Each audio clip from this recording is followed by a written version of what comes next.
Hello, everyone, and welcome back to the Sportycast YouTube channel. This is episode 131. I was trying to think of the episode number there. Episode 131. We are moving through the episodes, people, of the 343 podcast. I'm your host, Riaz Parker, and it's a full house today. As you can see, even though we are three windows, we are four people. We have the two people in the Sportycast HQ, and of course, Ziad Parker joining us this evening. Ziad, how's it going, my guy? Yeah, all good, man. All good. Happy to have you hosting us today. Let's make it happen, man. I'll try and keep it under an hour. I'll do my best. But thanks for joining us this evening. You are the only person who is in a place now that is not raining and storming outside. So at HQ, what's the feelings like? What's the vibes like at HQ? How's it going, guys? It's going good, man. It's going good. Look, I'm going to tell you, HQ is the place you want to be. We get drinks on arrival. Mm-hmm. We get a nice heated room. It's not here now, but this room is warm. Even the walkway into, and this isn't inviting random people into HQ, right? But I mean, those that have a key, you're more than welcome to come in. But yeah, it's going good, man. I hope all is good with you. Missed out on the park episode last week. Yeah, you were saying. I was trying to chirp you, Riaz. I think he's trying to make you a bit silly over there. It's working, you know. One day I'm going to come out to that door. You never know what day it's going to be. One day that door is going to open and I'm going to come out of it. AF, thank you for finally making Dre something to drink as well. How's it going? You know, every time he's here, I offer him, and like normally he turns me down, but for the first time he actually accepted. I think he needed to do an audit of my pantry cupboard first. Okay. But yeah, I think he sounds happy. It's almost done, I think. Yeah. But yeah, you'll probably still be sipping as the episode goes on. Yeah. It's like when you're at the movies, right, and you go order popcorn. All the popcorn's done before the movie starts because we had some great trailers here. So yeah, that is a testament to AF's barista skills.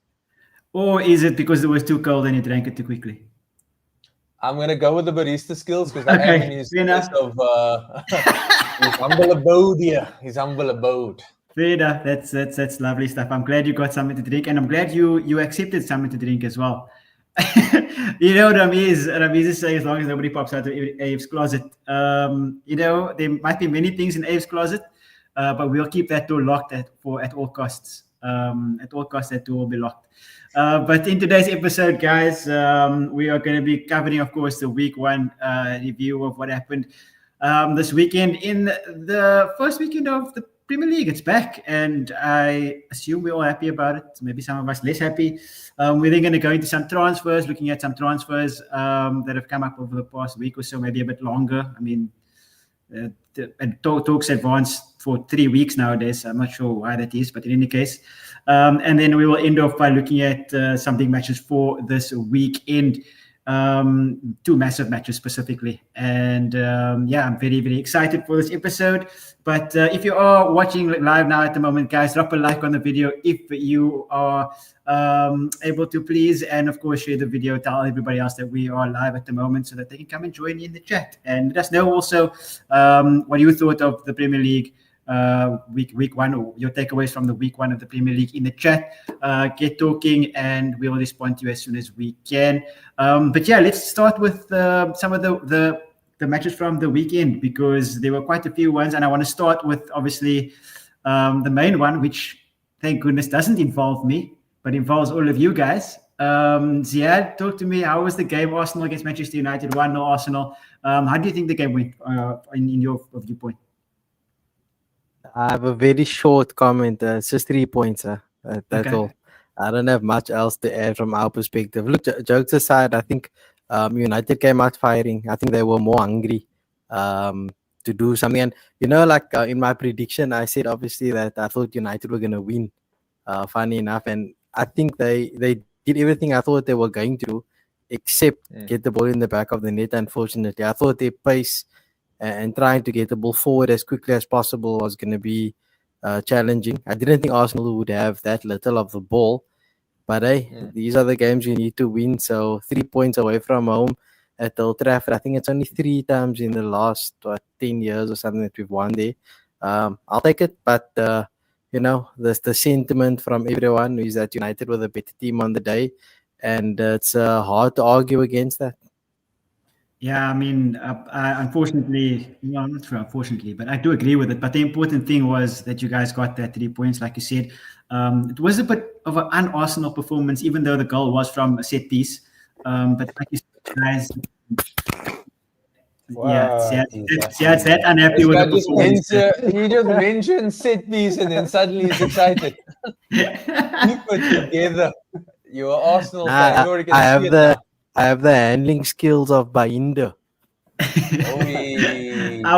didn't want to I didn't want to get in on that just yet, but that is quite true. That was quite shocking from you there. Jason, Ziad seems to think that, of course, you guys were a bit under par. But do you have any positive takeaways from the game besides, of course, that you guys got the 3 points? Just a pause there quickly. When you tell Jason that he was under par, he's actually happy because whenever he plays golf, he's usually over par. Golf jargon. So, I don't think I've ever been under par before. I'm always significantly over par. Bang average golfer. But yeah, I think from Ziad's comment, I'm happy that even on a bad day, we were able to grind out 3 points. We scored very early.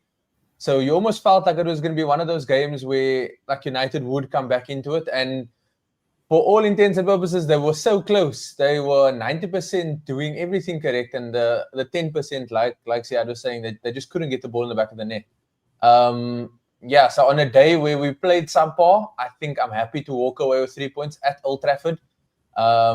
6 wins there in our history. I think since 1990, actually. And I think 3 of them have come from Mikel Arteta. So I'm not mad on a day that we played exceptionally below standard to actually walk away there with 3 points. So, yeah, that's definitely a positive, being able to hold out. And the old adage, 1-0 to the Arsenal, rings through. I mean, I said last week the reason why I picked Arsenal to kind of win the league this season is because I think that they will be the hardest team to beat this season.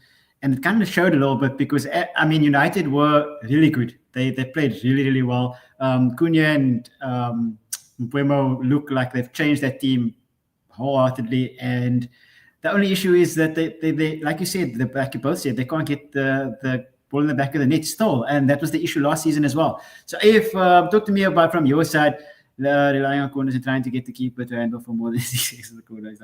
You know what? That is true, but I fully agree with you on that. But at the end of the day, if they're going to win the league by doing that, we can't really argue with it, can we?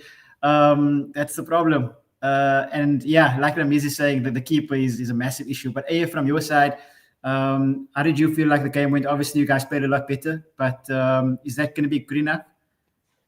Yeah, I think it was encouraging. I think that's the best way that I can put it. I think what I saw from United, like it filled me with some sort of optimism that we will be playing a bit better this season compared to last season. At the end of it all, like Jason said, like Ziad said, like Arsenal they needed to find a way to get those 3 points, and they made sure to do everything in their power to keep United out. United had the chances. They had a lot of runs into the box. Cunha carried the ball from his own half sometimes, and they managed to keep him out. And I think that's all that they need if they want to get that title this season. They want to get that trophy this season.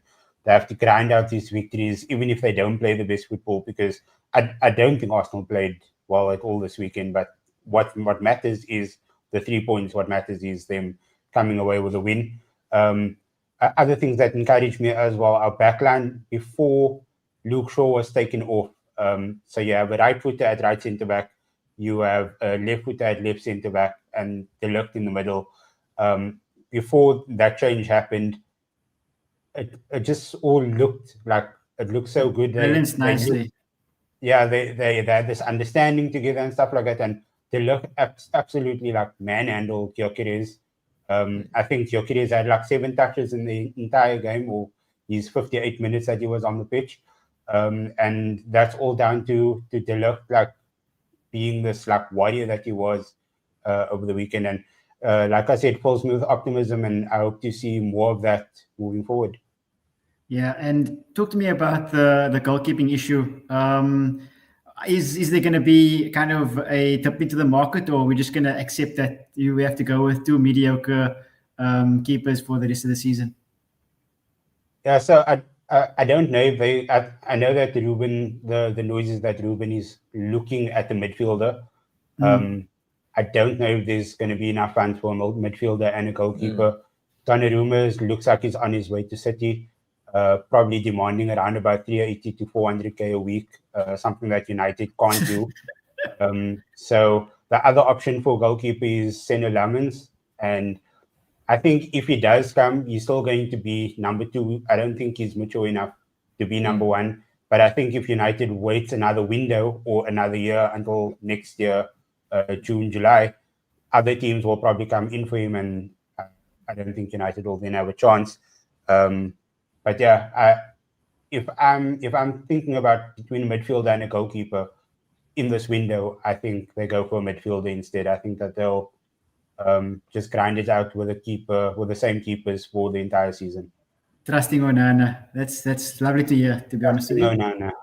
Maybe being on the bench might be good for him, right? So now he gets that bit of galvanize him, but brings him back onto a ground where he can almost, he can fight first position. Maybe he had it a bit too easy. Maybe he didn't show up properly, and hence he just assumed. So it's a strong stance, especially with Ruben's comments before, where Onana was fit and he said that Tom Heaton and the other keeper had a better preseason. And I mean, they had a better preseason because they weren't injured, but that doesn't mean that they're a better goalkeeper. So, but I think also the fact that they played games in preseason, whereas Onana didn't play any games in preseason. Yeah.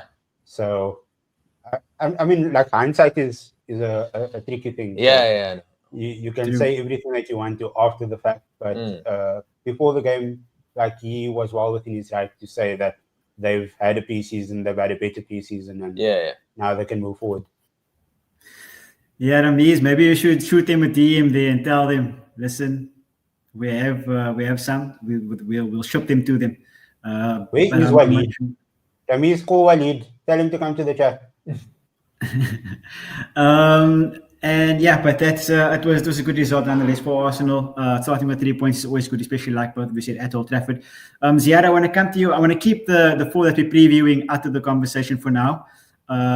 So let's not talk about those games. But was any other results from this weekend jump out at you? Was anything surprised you or anything like that? Yeah, I mean, I was surprised that the world champions could only get a draw against Palace. But a lot of the talk before the time was obviously that they're coming back from the Club World Cup, that this was going to be like a preseason for them. So they're going to be a bit behind. And it showed because they just weren't good against Palace, and that 0-0 was a bit of a dire affair. For me, standout of the weekend, I think, was the Sunderland game. I loved how Sunderland came out there and put 3 past West Ham. I think it bodes well for my prediction that they'll stay up. So yeah, I'm hopeful Sunderland can continue that. Yeah, those are the two for me. I did watch a bit of the Spurs game, but like you said, we'll come to Spurs a bit later. Yeah, we'll come to that in a bit. But yeah, I was very surprised, but also like, I don't want to take anything away from Palace as well, because I think they played really, really well in that game. I think they are very well organized. They play really well on the counter attack. They expose Chelsea really, really well. I guess and it wasn't like the game lacked any kind of excitement. It was just that the teams just kind of balance each other out in a way. Yeah, and that's the scary part, right? Because if you Chelsea, how is Crystal Palace cancelling out? Okay, I know they beat Liverpool the week before, but ideally, you expect more from your team. I mean, Shaw Pedro blanked. But the FPL coming through here, Cole Palmer blanked. So yeah, but look, as a Chelsea fan, you're probably wondering to yourself, is this how it's going to be all season, or is it just a speed bump that you have to get over and kind of get through 2 or 3 games? Time will tell. So let's see. Yeah, 100%. And I think for me, like you said, the Sunderland beating West Ham was a massive kind of game. And as well as the biggest thing about the weekend's games were VAR absence. Well, we come to expect that nowadays, right? That VAR is just, inconsistent and just bad in general.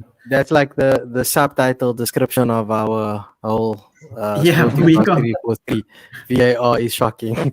We complain about VAR all the time. But I also want to get into the Monday night game. Jason, I don't know if you caught it, the Leeds Everton game. At halftime, Everton had 40% possession and no shots at all to speak of. Leeds dominated the first half and then ended up getting that win off a penalty. Did you catch that game? How do you think it bodes for Everton for the rest of the season? Yeah, I actually did manage. I flipped on like a little bit into the game. Crowd was up for it, as you would when you at Ellen Road first came back in the Prem after spending a season down. I think it was a good game. Everton are going to struggle. I think despite the Dewsbury Hall signing, despite the Jack Grealish signing, and I think it's Thierry Barry up front, the tall strike and stuff. There's not much. It's the very same Everton that we're seeing, and I think they'll scrap it this season. There's not much in the way of creativity going for them, and I think Leeds look very good. Quite exciting. Obviously, it's Dan James. Yeah, Dan James. If ever Man United need a winger, there's somebody who's got some good output and some speed. But yeah, I think Everton, maybe it's the first game. Things are still trying to form properly. And maybe if Grealish gets a extended run, we see the old Grealish of Aston Villa being a bit more instrumental. But yeah, it's not looking good, man. Maybe the new stadium. I think for the first week stuff, I normally give it 3 weeks before I start seeing some patterns emerge. And I think Everton will be okay. Moyes knows how to get 40 points, man. That is one of his trademarks. And then I think they're the type of team that might go on a run at some point in the season. So you're looking at a stretch of fixtures where they'll solidify things. So I think they'll be fine. Like you say, once Grealish settles in, I mean, he came on in the second half only. He has to get that chemistry with Dewsbury Hall as well. And then Beto is really good up front, when he's not fighting with Moyes. And then they have a solid defense. And I think Pickford, with all the fun we make of him with the errors, he's actually a pretty decent goalkeeper. So, those are all the ingredients to at least stay up.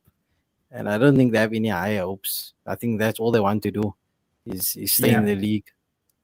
100%. I think also just what was interesting to me in that game on Monday was it was kind of uninspiring and non-creative from them. But as you said, I think eventually when everybody gels properly and when they find out that because without Doucouré now, Doucouré usually was the one who kind of pitches up out of nowhere and makes things happen for you. The ball, so without him, it's going to be interesting to see where it's going to come from because McNeil's also playing from the bench now as well. He was the other person that kind of got them out of trouble a lot. So it's going to be interesting to see how they can kind of bring their creativity out. And then the last one that I want to cover is a team that I thought kind of wouldn't dominate like this, but I guess Brentford is kind of a team that we all expect to struggle this season. So the 3-1 Nottingham Forest against Brentford. How did you find the game, and were you surprised kind of by the dominance that Nottingham Forest showed, or is that what we have to expect for Nottingham Forest in this season? I was actually a bit surprised, to be honest. Like I didn't expect Brentford to sort of just have the gates open from the offset. I thought that there would at least be some fight with them, but like Nottingham Forest just seems like they are going to try to carry on where they left off last season. Chris Wood still looks like an amazing striker. And I think he's just going to start putting those in the back of the net every week. Could be a very good option for you guys, FPL, if you're in the chat. But and with all these, like they signed Douglas Luiz today as well, so that's some more strength for their midfield. And it seems like they have everything in order for now. But like Ziad said, can sort of make a decision on the direction of all these teams after 3 weeks. But for me, like the Brentford thing, I said from the start, so I wasn't surprised there. I think it's Wood because we all feel like it was that one season wonder type of thing. So it's kind of encouraging that he came out scoring. But I think what Forest did as well, they signed one of the other strikers coming back from injury. I think it's Igor Jesus. And that kind of got him to lift his game because he's like, if I don't score, there's this guy raring to go. So, you know, that elevates the levels in the squad. Just a quick one from me. I know it feels like forever ago, but Liverpool did win. You know, they got the league campaign off for the win. Interesting to see Eze come off the bench and win it for them. Probably going to stay at the club as well. So that's good for him. And again, like I said, picking up where they left off for Forest, I think it was the same with Liverpool where they found their way to win. And that's again a good sign, especially if Isak is coming that way. And I know we will get to Liverpool a bit later, but yeah, they got the league off to a winning start. So a shout out for them, I guess. Yeah, I would want to piggyback off that for like 1 second. They definitely need a centre back. Fully agree with that, Liverpool. That is. But hands up here quickly. Now they sorted. They signed the Italian defender. You can't go wrong when you sign defenders from Italy. Brother Bracken is 12. He's Italian and he can defend. I think his best form comes out now as well because he'll have a friend. He can have espresso and a pasta. Okay, Riaz, hands up. Well, what's the story? No, hands up. Who actually has Chris Wood in the Premier League, fancy Premier League team? Anyone? Nah, negative. None of us. So we all thought he was gonna not do anything this season. That's good to know. Anyone have Salah in the team? Yeah, of course, bro. Captain. Okay, 2-2. 2-2. Okay, it's good to know. At least I wasn't alone. Thank you, AF, for always having my back when times are tough. Okay. Dayan got Chris Wood. Dayan is a MVP, my bro. He got Chris Wood. Oh, if you have Chris Wood, well done to you because that is extremely impressive. But yeah, okay. I thought you didn't have Salah, AF. I thought your hand wasn't up for Salah. No, I don't have Salah. Sorry, I didn't follow that train of thought. Yeah, so you have my back. You have no Salah or Ireland. Oh, yes, Ekatike. I have Ekatike. That was also decent, yeah. But okay, I wanna quickly move on from that and segue into the transfers that we're gonna talk about this evening. Since AF does have my back, I'm gonna have his on this first transfer that we're gonna talk about, and it's of course AF's golden boy, Wood Ekitike and Salah. You see, Dayan is the oracle it seems. He has Wood Ekitike and Salah in his team. Is Dayan in the EPL group? Join our league, Dan. If you haven't, we'll post it. Ziad will maybe post a link in the chat. If not, check out the bio after this. 100%. AF, talk to me about this one. Rasmus Hojlund, the golden boy. Do we expect this to happen, firstly? And secondly, do we want it to happen? I think it's going to happen. I don't want it to happen. But if it happens, then who's the backup for Šeško then? Xerxes, apparently. Okay. Oh yeah, I forgot about him, to be honest. I don't know, man. Like the thing is, Hojlund is only 22 years old, man. Like so they could have at least given him like one more season with all of these new attacking signings that they brought in. Yeah. I mean, getting serviced by somebody like Garnacho who throws his toys out of the pram every time something doesn't go right for him, compared to being serviced by Cunha or Mbeumo, it's like night and day. And we saw that over the weekend. So I really feel it's like been hard done by. I think that he should have been given up an opportunity, and I really hope that wherever he goes, whether it's Newcastle, West Ham, AC Milan, Napoli, that he absolutely crushes it there. It seems like wherever he goes, it's going to be on a loan. So hopefully he does what he needs to and comes back, and then he actually stays at Man United, because he has bags of potential that I think he still has to fulfill. I'm fully with you, and Diane is saying that the deal is off Boniface to Leverkusen. As you Milan are moving for Boniface, but yeah, I think he's wanted by, or not wanted, but I think they're trying to offer him to a lot of clubs at the moment around the different leagues, to be honest. And it's going to be interesting to see. I really hope, as you said now, that he kind of. I actually want him to stay. I'll be super honest. I want him to stay and kind of show that next to Cunha and Mbeumo that he can actually bag goals. And I want him to honestly be more successful than Šeško is, to be completely honest with you. And I want Xerxes to move on because That's What do you it's a mean? bold take as a Man United fan to say that. I mean, you guys have spent big on Sesko. Who's you guys? I'm not you, Jason. Please. I'm not the United fan out of the two of us. Please. You could have fooled me with that line. You could have fooled me. Yeah, you're just like backing reading up the with web Hojlund. journal, bro. Right here, bro. Right You here. used to have the same entries. I just really enjoy Rasmus, and I have to back AF because he asks me to, so I have to back him. In any case, moving on to the next transfer now, and it's someone who Crystal Palace is obviously trying to replay or get in terms of replacement, and of course they're also going for Bilal Al-Khanous, but they want Christos Tzolis as well from Bruges for 45 million.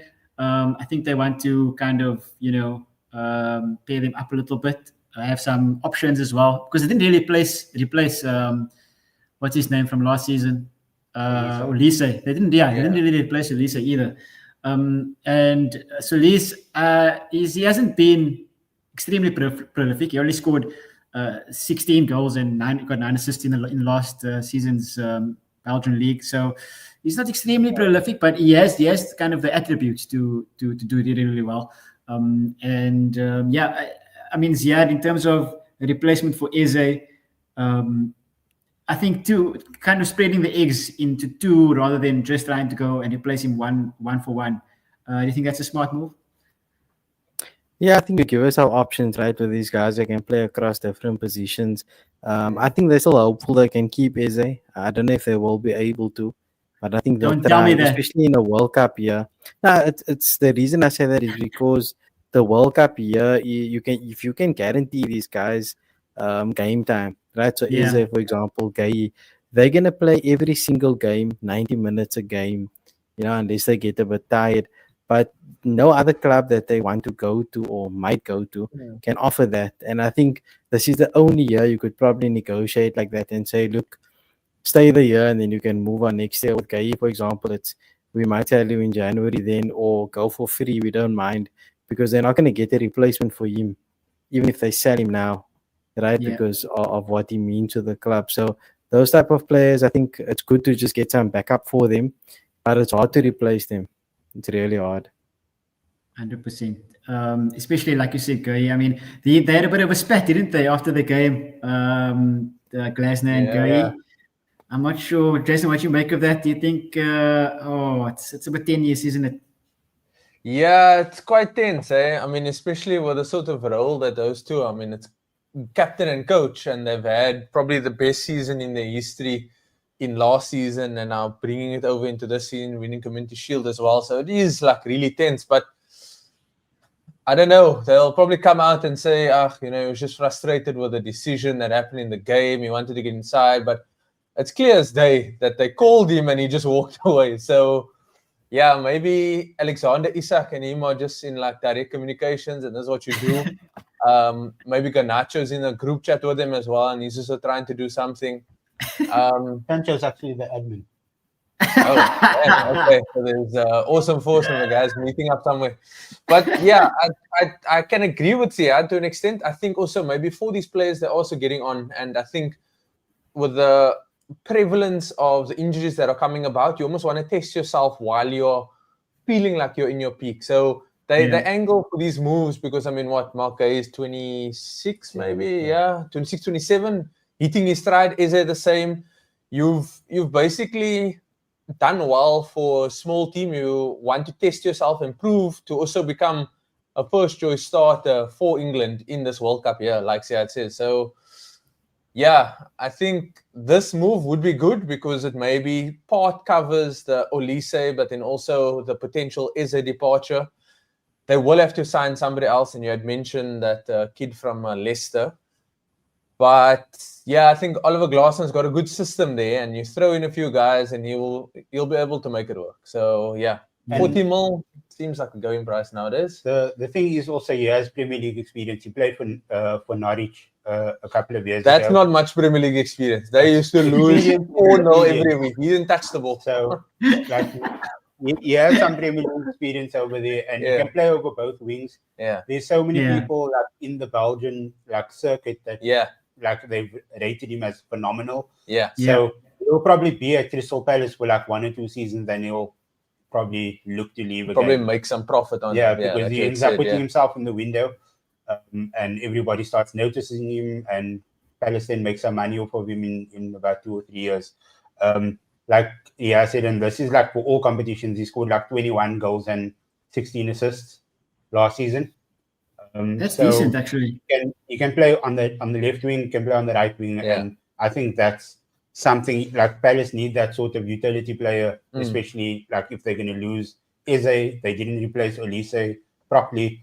So yeah, I think it would be a great move for them. Yeah. On a more 100%. selfish reasoning, right? I'd love him to move because it kind of frees up a slot there at Bruges for Chandra Campbell, the South African. He's like 19, made his debut over the weekend, scored the winner. So from a patriotic standpoint here, being a South African, I want this guy to come to Palace so that Chandra can maybe play a bit more, because they have Champions League as well, right? So it would be a good platform. They're in qualifications at the moment. Yeah. Okay. Jason's playing checkers while we're all playing chess, it seems. Jason is a smart boy, eh? So don't give you enough credit. The answer is 63. I just want to get this quickly. The answer is 6.3 is not a lot of money. I think that's the problem that we have nowadays in this market, because that is a lot of money in general. And the fact that I agree with you that, and yeah, he spent more on Hojlund, and I agree with you that it's not a lot of money in this market, which is crazy to me, because that's how bulked and inflated this market has kind of become, which is crazy. Danga Watara transferred to Brentford last week for 43 million. So, which is crazy work. But yeah, let's move on quickly to the last transfer. And I didn't want to talk about this, obviously, but for obvious reasons, but I'm going to go for it. And of course, it's Eberechi Eze to Spurs for 62 plus some add-ons, I would say. And somebody said, I think it was Ramiz that mentioned earlier in the chat that Havertz is now injured. Oh, that messed up my day so badly, because that means I don't understand you, bro. Let me explain. You are the personification of player FC. No, let me explain. Because Havertz is now injured, right? So Arsenal, do they want something to kind of like help them out now? Do they want to go back in for Eze? Is that what's going to happen? And then we stand there with our, something out, and we lamb there on the corner waiting for something to happen that doesn't happen. Again, I mean, do we have to phone Marinakis for permission for this to happen? Like, what's the situation here? Like, I'm really worried. But in any case, it would be we need someone like this, especially since Maddison has kind of injured himself, or has gotten injured, and will be out for most of the season. We need this kind of creative player. I think he'll be really, really good for us. He'll also be able to give kind of Mohamed Kudus a bit of a break sometimes when that needs to happen. He can kind of play from the left as well, where we need someone, and it's gonna be good to kind of switch them as well, because he can play even as the 10, which we don't really play with a 10 at the moment. So I mean, Papesai is playing as the 10, which is super interesting, and he does really well there for the meantime. But it's going to be interesting to see if we can actually get this over the line. I think he'll be great for us. I think we'll try to challenge for Europe if that is the case. There's the guy to put butter on both sides of the Mari biscuit. Honestly, is butter on the Mari biscuit not liquor? So why wouldn't you want to put as much butter on the Mari biscuit as possible? You just not on both sides, like just on the top, and then the bottom can stay like free, and then you put two Mari biscuits. You've now completely digressed here. I want to talk about Eze, right? Because I think the script was written for him to come to Arsenal. I mean, yes, it was. Yes. Arsenal player, released at the age of 13, goes on a mad journey. Like, if you ever have time, look up the sort of story that Eze has had to overcome, right? Like, being rejected by clubs, making his way through, and then to have that dream slashed and signed for Spurs, my bro. I'll hate it. I'll absolutely hate it. It's not that he's slashed. He got like all of those clubs that you were saying that rejected him when he was younger. Arsenal rejected him in the beginning of the window. No, so we they could have signed him. And that's the thing, right? I think we were almost, it's like we were basically holding out for this left wing, and we thought that in terms of who we had right now, he's obviously not going to get those sort of minutes. Right now, I couldn't be bothered. Sign the bra, because just him alone, or the X factor that he brings, would be enough to sort of catapult. I mean, the story that's written, it's the script writers can't even think of something as easy as this. You must let the story go, Tracy. Fan comes back, leads them to glory. Bruh, this is like, this is comic book stuff here. AF should be agreeing with it. And he's actually working out this plot now.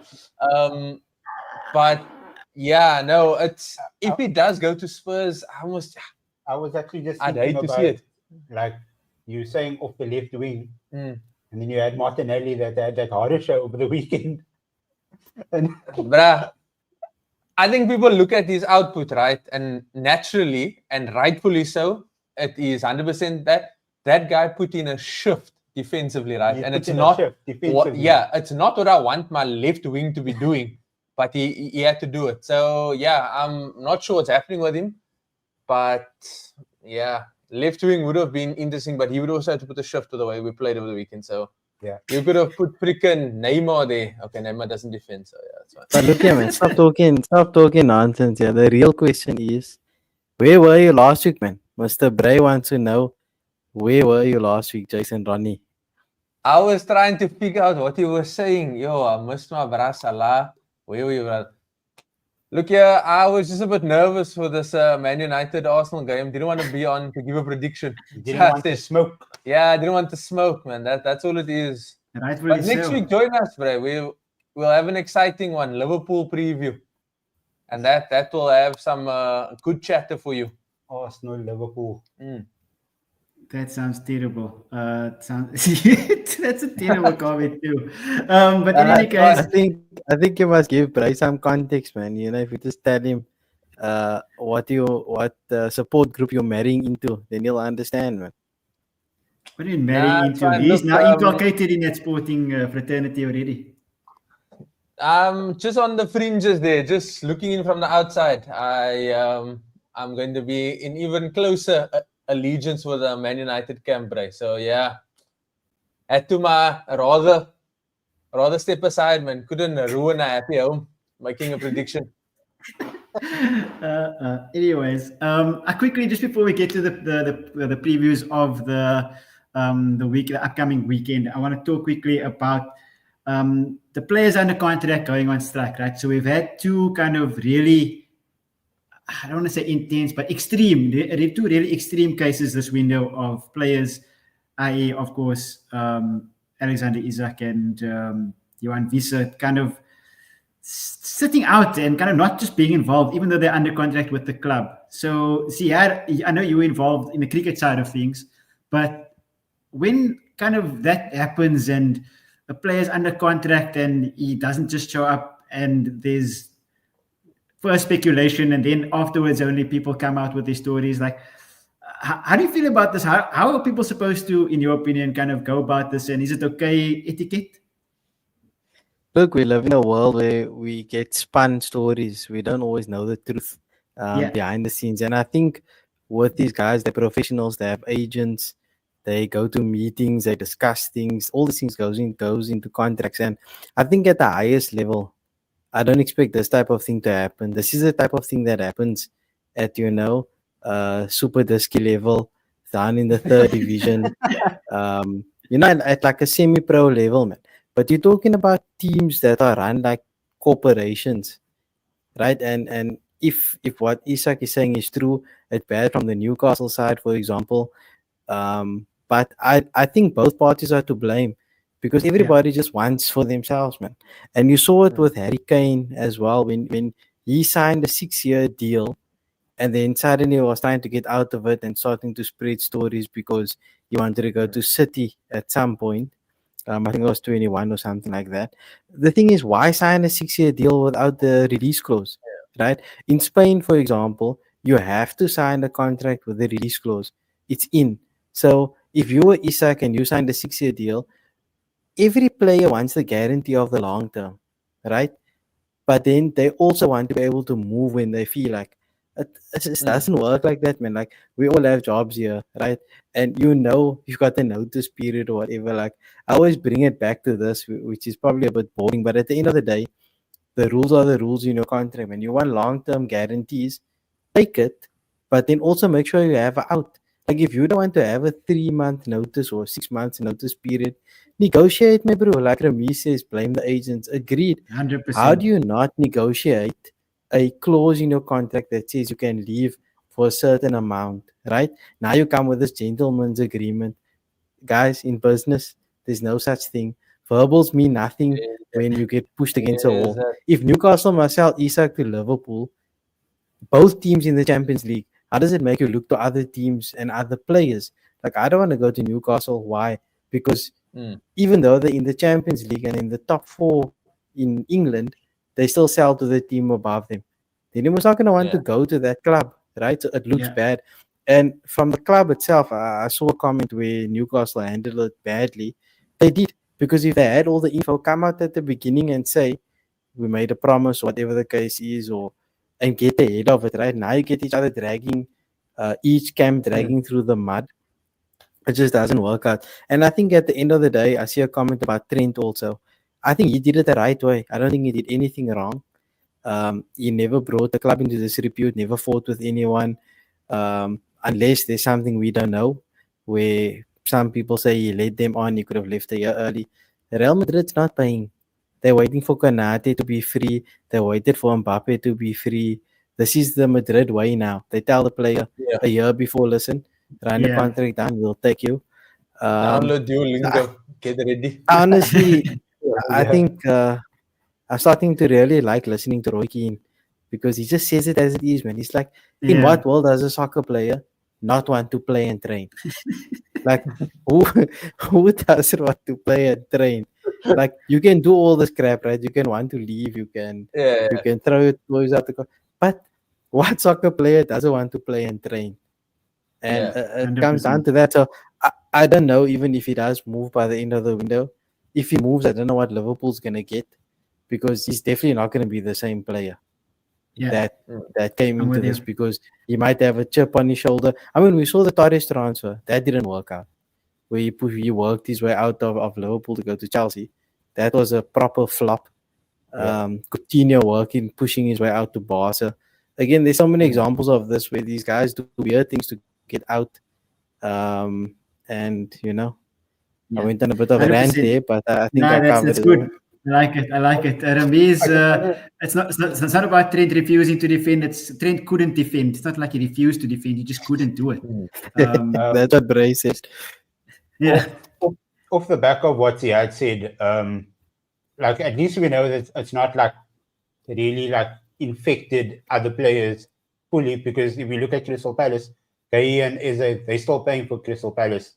They're still playing when called upon. They're not going on strike or anything. Oli Glasner, in his press conference last night for the Conference League match, said that both of them are willing to play, both of them want to play, and they said that as long as they're at Crystal Palace, they're still going to give 100% for Crystal Palace. And then the other thing is, of all the 20 clubs in the Premier League, this is probably top 3 worst clubs to go on strike at, because they got enough money. I don't care.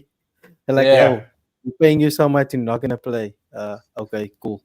But they also kind of have to set the precedent. They have to, because of their trajectory at the moment, like they want to become a consistent top 4 club. And you can't be allowing players to kind of bully you into doing things when you have that aspiration. So they kind of have to stand by the thing and not let him go for under what they value him for. Sorry, you were saying? No. I was done. I was done with my point. Okay. Jason, any thoughts from you on this one? Nah, man. Look, it's so crazy, because like Ziad saying, you've signed a contract, right? So you must. If Aaron Schaffer were, right, they fire him, bro. They They will replace me now. Before I can even go clear my desk, somebody else is sitting there already. And But that's a in good point to make, right? So like if you now want out, then just buy yourself out or negotiate a deal where they pay you out and then you can move to Liverpool for free. Move. If you really want to go to Liverpool, then put your money where your mouth is. Say I'm done, pay up my contract, I don't want any more money from you. I'll just go to Liverpool. Now you want to still get your money also, and you want to get your agent his money, and then you still want to go where you want to go, and that make no sense. Why should Newcastle, who's in the equal competitions to Liverpool, make Liverpool stronger? That must make no sense. Yeah, I agree. And they understand that's not how things work in football, and that's the problem. I think that's where we're getting at. Like, it's difficult for everyone in the situation. But at the end of the day, this is your job. They're paying you to do a job. The least you should do is show up, no matter what. Like, gentleman's agreement, verbal agreement was broken. Like Eze and Guy, there are options to terminate a contract by mutual consent. We did it with Aubameyang. We just did it now with Tomiyasu as well. The option is there. It's just that it's not common practice. So just like you can say that's not how things work in football. People don't go on strike in football either. So it's time move with the times. All the teams are owned by American owners basically, and this happens all the time in American sport where they buy each other out. You cancel the contract. You do what you have to do because you'll get your money somewhere else, right? So a lot of the stuff is changing. It's not that things are going to be done the same way all the time. And I think what Bray's saying is also right. There's no love for clubs anymore. It's about the brand, bro. Isak's worried about his Instagram, his brand value. I mean, I just read the other day, Saka has a company for his image rights, and many players have a separate company for the image rights. And that's all they're worrying about. That's where the money goes.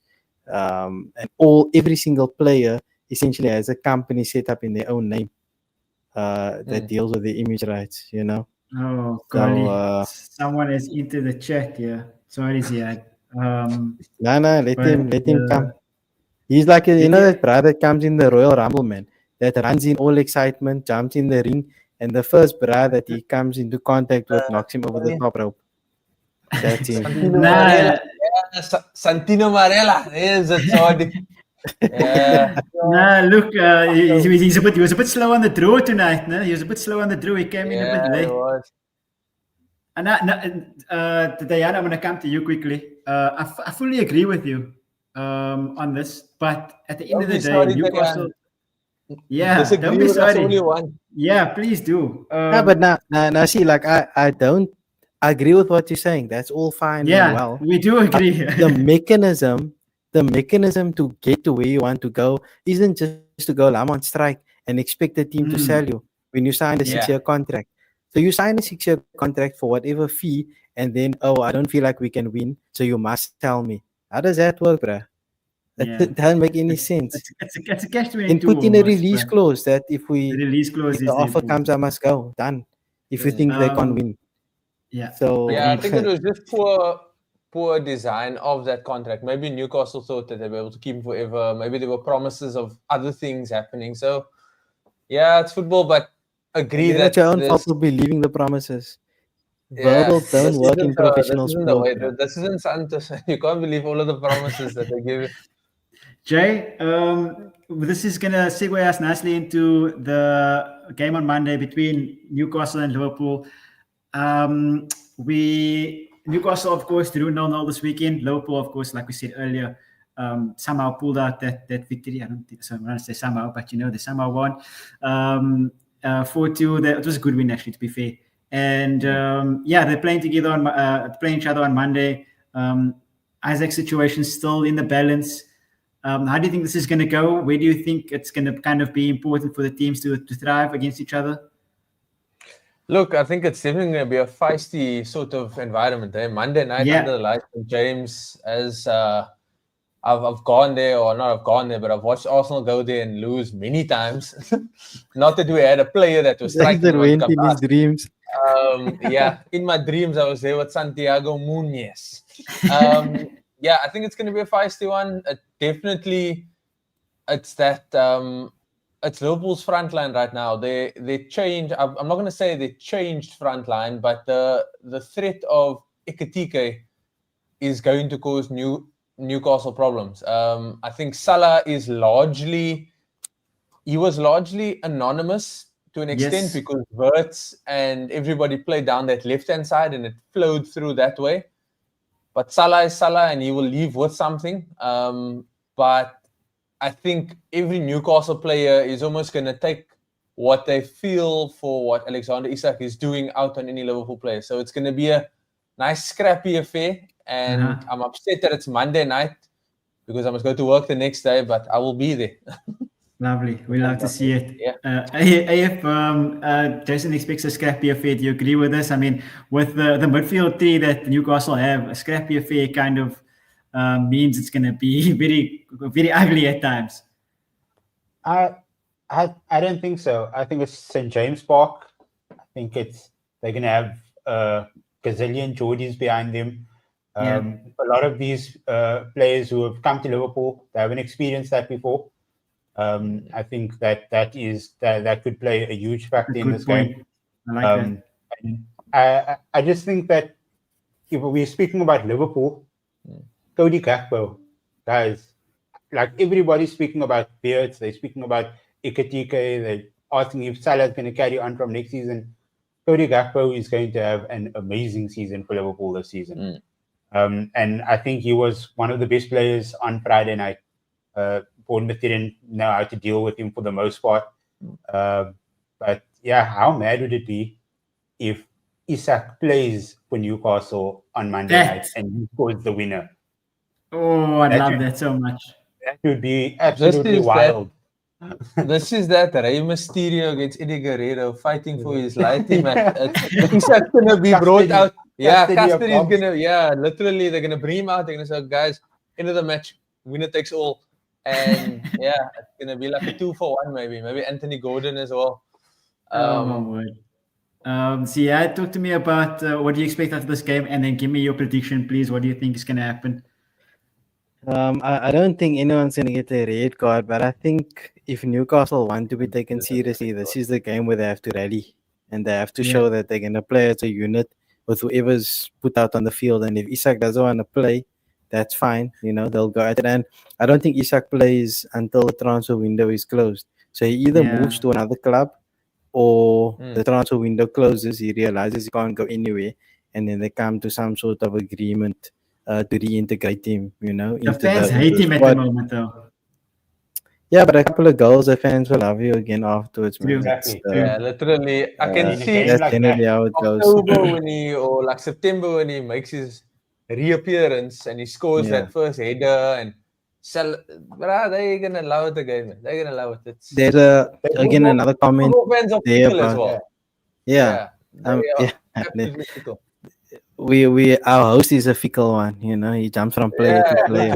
We got but I think with what Diana saying again, Liverpool look a bit dodgy at the back. I think if you go through the center against them with the pace of Gordon, they could, and Anthony Elanga as well, they could trouble Liverpool a bit. I think probably a draw here, so I'm going to go your route. But it will feel like a loss for Liverpool. And it will feel like a win for Newcastle, if that makes sense. Okay, I like it. They also got Jacob Ramsey from Aston Villa now as well. So that's a wide attacking threat for them. So it's not like they're low on options at the moment. The only thing is, two things actually, right? So I think Bournemouth set up a very good game plan and maybe it's a blueprint for teams. If you're able to absorb a certain amount of pressure, Liverpool commit quite a few players forward, and while Gravenberch isn't there, massive gap. So with those runners, Jacob Ramsey, Anthony Elanga, all of those guys, those are quick guys. Those are guys that can hurt him. Also, in recent times, they've had a certain Uruguayan to come off the bench and equalize or win it for them, and he's no longer there. So Liverpool don't have that. So there's always, if they do have some sort of a subpar performance and those guys that we are mentioning are not showing up, then let's see what they're going to pull from the bench. And let's see if they're going to be able to pull something. Maybe Isak comes off the bench for them. Who knows? Yeah. Nobody even knows. Like a Sol Campbell deal. Give me that prediction then, Jason. What do you think? I think given all the factors and everything going, I'm going to go 2-1 Newcastle. Okay, I like that. AF? I'm sticking with Jason on that one. I think it's going to be 2-1 Newcastle Okay. at home. Geordies are screaming and shouting.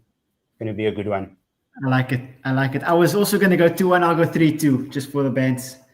For the banter, I'll go 3-2 to Newcastle. I think they'll take it just because. And yeah, like everybody said, I think that they'll have amazing kind of striking ability on the counter, and that pace will kind of get them caught up. Yeah, let us know what your predictions are for this in the comments, in the chat. Where do you think the game will kind of be won and lost?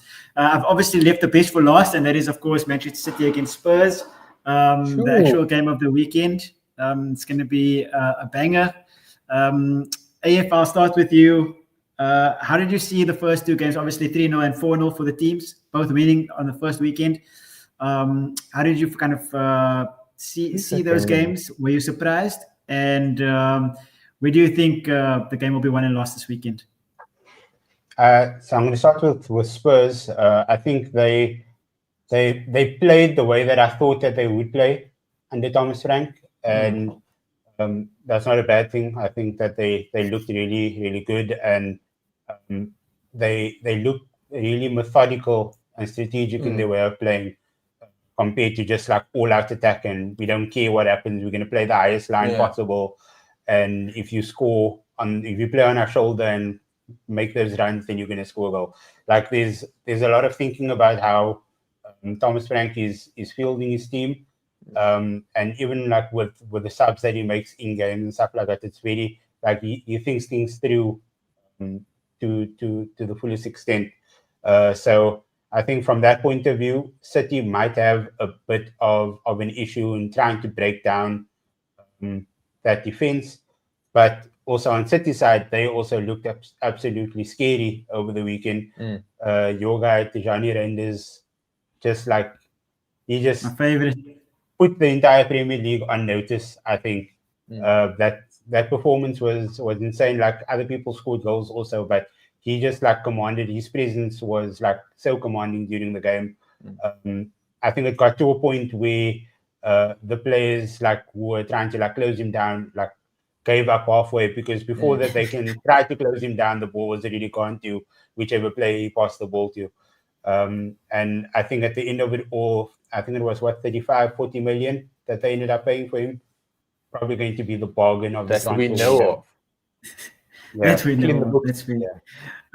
Jason, I mean, City came out wild, 4-0 victors in that first game.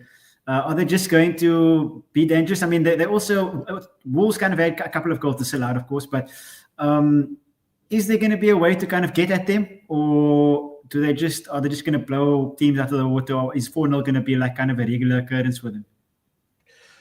I mean, it might be a regular occurrence just because they might be operating at a level of, they have to correct what happened last season. So last season was very subpar for them. And yeah, there's a feel-good factor that they have going right now. I think defensively, they still might be a bit shaky. If they actually pressed a bit more, I think Wolves did show if you go at them, there's ways and means about getting about them. You just need that clinical nature up front, which I think some of the bigger teams might have. But yeah, City definitely not like to be written off or maybe to be taken lightly. I think they are still in a good position as long as they've got a fit Hojlund, they've got Pep who's wanting to prove something after the last maybe season or two, maybe. It hasn't been his best. And yeah, I think Rodri must still come back to his full fitness, and they've strengthened nicely. So yeah, I think they're definitely in that top three mix for sure. And there will be a few more 4-0 games, and maybe it's not only against Wolves, maybe it's going to be against a few of the bigger teams, hopefully not my team, but yeah. Yeah, I think they are definitely one to keep an eye on. I think Saturday's game is going to be exciting. It's an early test. Thomas Frank comes up against arguably the best side of the last few years at their home ground, and yeah, it's good that you have that new signing, Richarlison, because I was just about to bring him up. So, I was just about to bring him up. Brazilian striker. coming out of the woodwork for you guys? Ziad, talk to me about this new signing that we've currently made. I mean, Richarlison seems like a new player, I suppose. He's been able to play kind of leading the line if we look at the PSG game and against Burnley this weekend. We played two different formations, of course, right? We played in a more compact 5-3-2 formation against PSG, and then we played more common 4-3-3 against Burnley when we had more possession. And in both cases, Richarlison looked kind of like Jason's saying, a new signing. So how crucial will that be kind of on the counter? Because I assume this weekend we will play a 3-5-2 as well. I think it's going to be vital.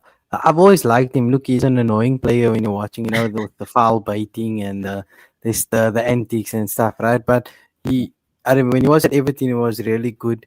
Same thing at Spurs, he's played well, and he has this spurts of form, and where he goes on a run of 4 or 5 games where you kind of want him in the FPL team, you know what I mean? Because he's always going to be in the mix with the goals. The connection with Kudus has been phenomenal, straight off the bat. They know where each other are. Kudus, is going to the byline, cutting it back. Richarlison's there. So interesting to see how that develops. I agree they'll play a more conservative brand away to City. They'll be more compact, like against PSG. And they could potentially get the result, but I think City will be too strong, too clinical, probably come out ahead by a goal, looking at, a goal to nil or 2-1.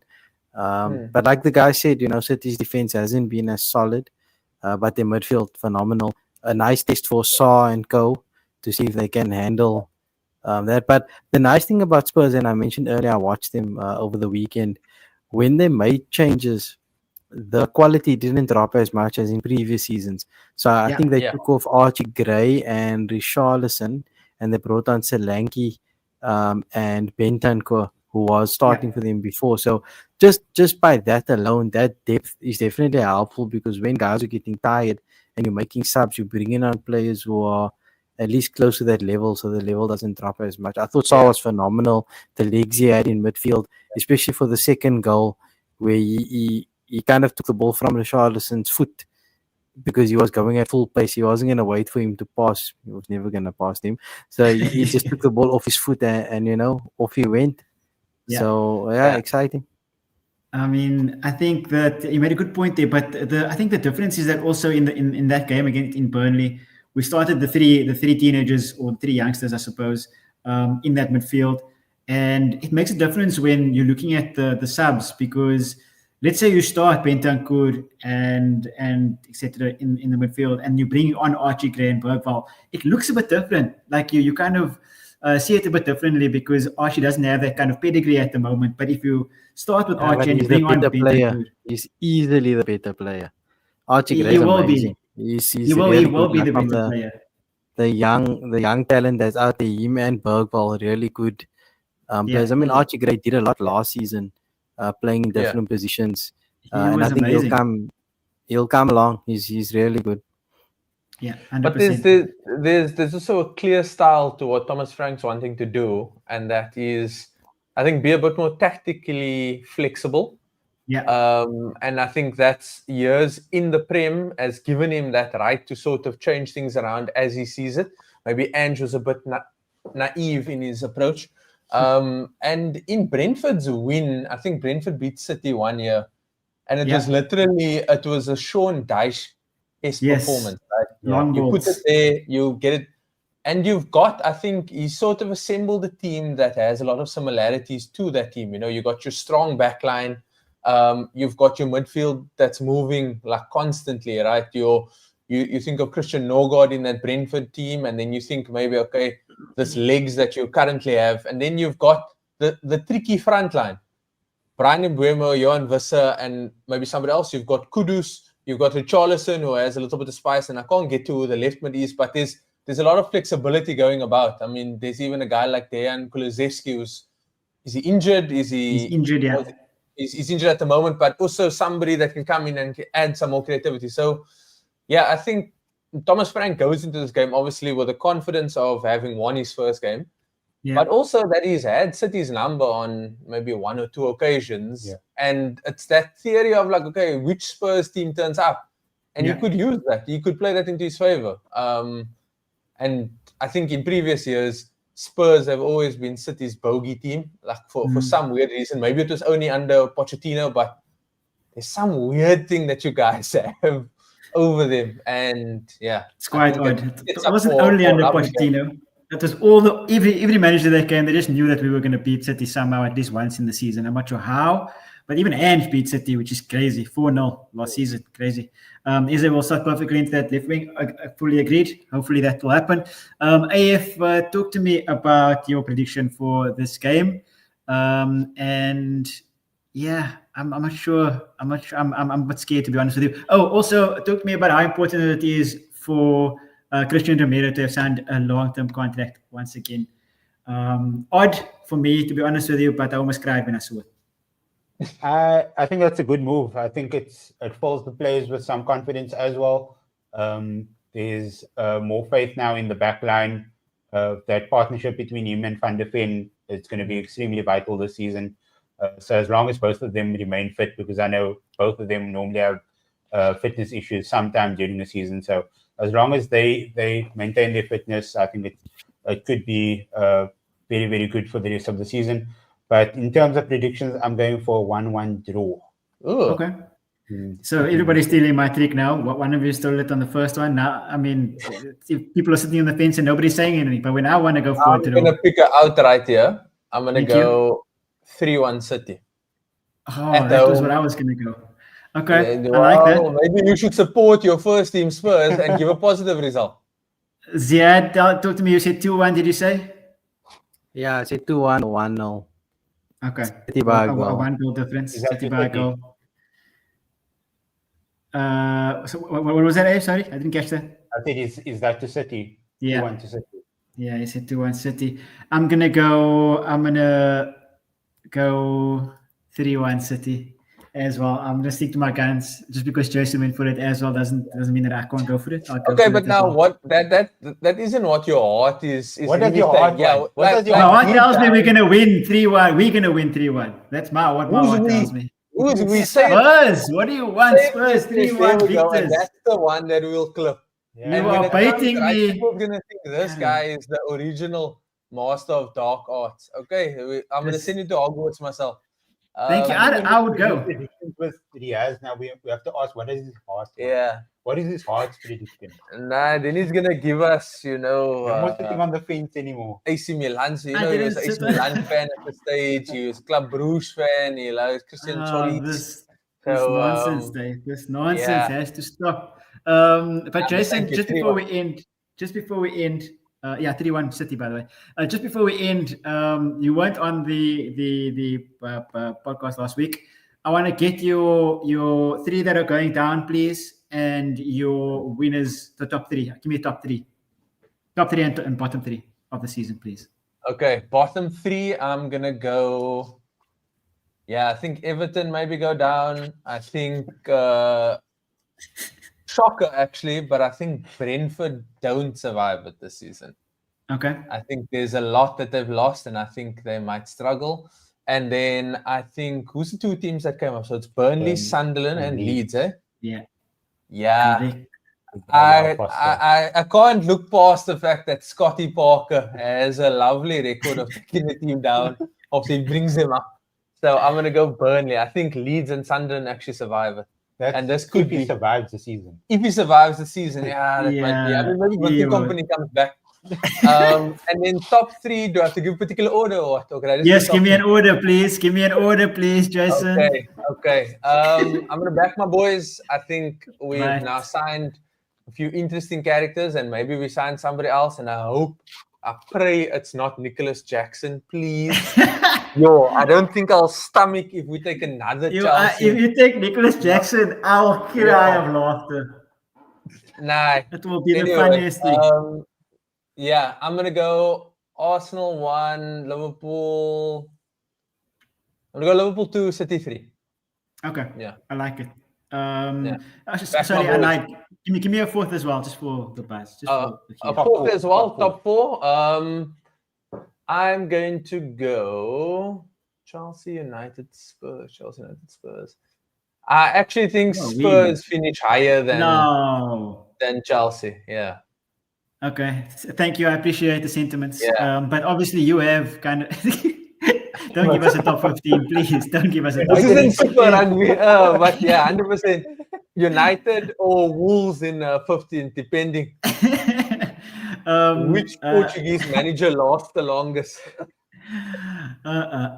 Thanks for that, Jason. I appreciate you backing your boys as well. It's much appreciated. Thanks you guys for joining me this evening. Thank you all of you guys in the chat. Give this video a thumbs up, please. Share it and tell everybody to watch it when you can. Guys, where can we find you on social? Ziad, I'll start with you. The usual places, Blue Sky Threads, quite active over there. I'm posting all the updates for Sportycast as well. They asked who's the admin of the podcast. That's a good question. I want to say it's someone at HQ, but I'm running the social media account. So if you posting stuff there, you'll definitely get a reply or something. So I missed your written request. But yeah, that's where I'm at. Lovely stuff, Jason. Yeah, I'm predominantly on the X lines. Yeah, so I'll be at Jason_Ronnie. There's a busy weekend, a lot of sport that's happening, a lot of golf. Yeah, so I will try and be updated about the football, but there's also rugby, there is also golf. So yeah, if any of those pique your interest, hop in, let's chat. Happy Lovely to stuff. have some discussions. AF. Yeah. Once again, everybody knows this already. At the AF Parker, 642 everywhere. And the other YouTube things, what are you up to? Peacemaker's dropping tomorrow, so Okay. I'm probably going to be making Peacemaker videos for the foreseeable future, most likely. Lovely stuff. And that's on where AF? Give me some stuff. Pull up that on YouTube. That's Geeky AF. There we go. Thank you so much. Yeah. Thanks so much, you guys, once again for joining us. Just to shout out Dejan. I mean, look, we'd love to open it up to viewers. We've locked in a few guests for this next few weeks. It's not something we haven't considered. We do want to have a fan segment. We feel that all of the comments, we can actually bring it, and then people can hear more of your opinions and not just responses to us. Yeah. So it is in the pipeline. We thank you for your eagerness, but if you're still under contract, please don't not go to work now, not just because you haven't responded to your request. Please show up. Please do show up for work. But we'll definitely be in touch there. Lovely stuff. Thanks so much, guys. Please follow Sportycast on all the social media platforms. We are on Instagram, YouTube, Twitter, Blue Sky, and all other social media platforms. Come on. Find us on LinkedIn. And nice. You were so close. That's fine. I don't know anymore, guys. I'm not as you can see, I didn't plug myself, so I don't know these social media things. Find us at Wembley. Oh no, don't find us at Wembley. Interview at Wembley. You reminded me. Sorry, you closed me there. Yeah. But yeah, thank you so much for joining us this evening. We'll be back, of course, next week, where it'll be a bit of a guest episode. Myself and Jason will be around. The two Parker brothers-in-laws will be doing their own thing. Are you with us? Oh, Mubin is coming next week. The return of Mubin. Mubin, sponsored by Amco. He just saw one performance from United and he suddenly come out of the woodwork. Let's see if he's going to come after this Fulham performance. Yeah. Let's see what Super Sunday has for him. Lovely stuff. Yeah, of course, football of Sportycast. Quite subject to change, of course. Depends on the Fulham result, whether Mubin will be joining us or not. Next to that one. But yeah, thank you so much. We'll see you guys next week. Have a lovely week, guys. Peace.